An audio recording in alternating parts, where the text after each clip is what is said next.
నైతిక విలువలు అనేది కుటుంబం నుంచే ప్రారంభం కావాలి. ఆనాడు దివంగత నేత రాజశేఖర రెడ్డి గారు కావచ్చు, నేడు జగన్మోహన్ రెడ్డి గారు కావచ్చు, నైతికతకి కేర్ ఆఫ్ అడ్రస్ గా విలువలు విశ్వసనీయతోనే రాజకీయాలు చేసి ఓడినా గెలిచినా ఇచ్చిన మాట కోసం కట్టుబడి ఏదైతే ఈ ఆంధ్రప్రదేశ్ రాష్ట్ర ప్రజానికానికి తెలియజేసినటువంటి గొప్ప నాయకులు వైఎస్ఆర్ కాంగ్రెస్ పార్టీ అధ్యక్షుడు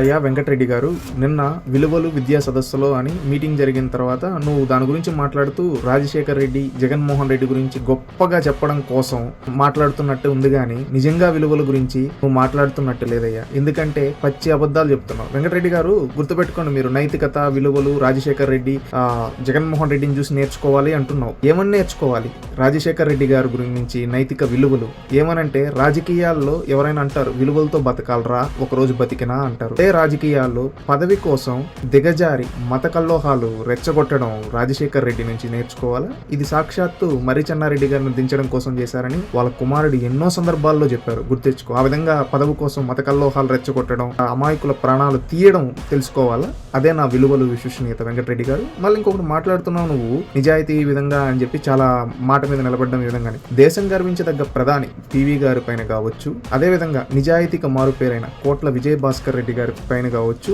మీరు చేసిన అంటే రాజశేఖర్ రెడ్డి చెప్పులేపిచ్చాడు. అదేనా రాజకీయాల్లో విలువలు, విశ్వసనీయత? అదేనా రాజశేఖర్ రెడ్డి గారి నుంచి నేర్చుకోవాల్సింది? చెప్పులేపేయడం, మత కల్లోహాలు రెచ్చగొట్టడం, పదవి కోసం ఎంతకైనా వ్యక్తిగత హననం చేయడం. జనార్దన్ రెడ్డి గారిని కావచ్చు, ఆ తర్వాత ఆ రోజున్న డి శ్రీనివాస్ గారిని కావచ్చు, ఏ విధంగా వాళ్ళని ఓడించడం కోసం నమ్మక ద్రోహాలు, వెన్నుపోట్లు పొడిచాడో అవన్నీ తరం నాయకులు ఇంటర్వ్యూల్లో చెప్తూ ఉంటే చూస్తున్నాం. అవి నేర్చుకోవాలా వెంకటరెడ్డి గారు? విలువలు, విశ్వసనీయత అంటే ఇంకా రాజశేఖర రెడ్డి గారు ఇంకా బ్యాక్ ఎండ్ లో చేసినటివి కబ్జా కోర్ రాజకీయాలు పాతరం నాయకులకు బాగా తెలుసు అనుకుంటా. అవన్నీ మాట్లాడితే రాజశేఖర రెడ్డి నిజస్వరూపం బయటపడితే ఇప్పుడు దండం పెట్టే వాళ్ళే రాళ్ళేసే స్థితికి వస్తుంది. అంతవరకు ఎందుకు తెచ్చుకుంటారు? మళ్ళీ ఇంకొకటి, మీరు జగన్మోహన్ రెడ్డి గారి గురించి చాలా గొప్పగా చెప్తున్నారు విలువలని. అంటే సొంత చెల్లిని సొంత సోషల్ మీడియాతో వ్యక్తిగత హననం చేయించడమేనా? అదేనా మీ విలువలు? బాబాయ్ గురించి, ఆయన జీవితం గురించి తప్పుడు రాతలు రాయిపించి మీ పార్టీ వాళ్ళతోనే నోటికొచ్చినట్టు మాట్లాడేయడమా? సొంత బాబాయ్ కూతుర్ని దిగజార్చి ఎట్లంటే అట్లా మాట్లాడేయడమా? ఇదేనా? సొంత బాబాయ్ చావుని చంపిన వ్యక్తుల్ని పక్కనే పెట్టుకొని దాంట్లో సాక్షాత్తు ఆయన హస్తం ఉందనే అంటూ ఉన్నారు చాలా మంది. అది ఎవరో కాదు, సాక్షాత్తు వాళ్ళ కూతుర్లే చెప్తూ ఉన్నారు. అంటే ఈ విధంగా చేసిన వాళ్ళందరినీ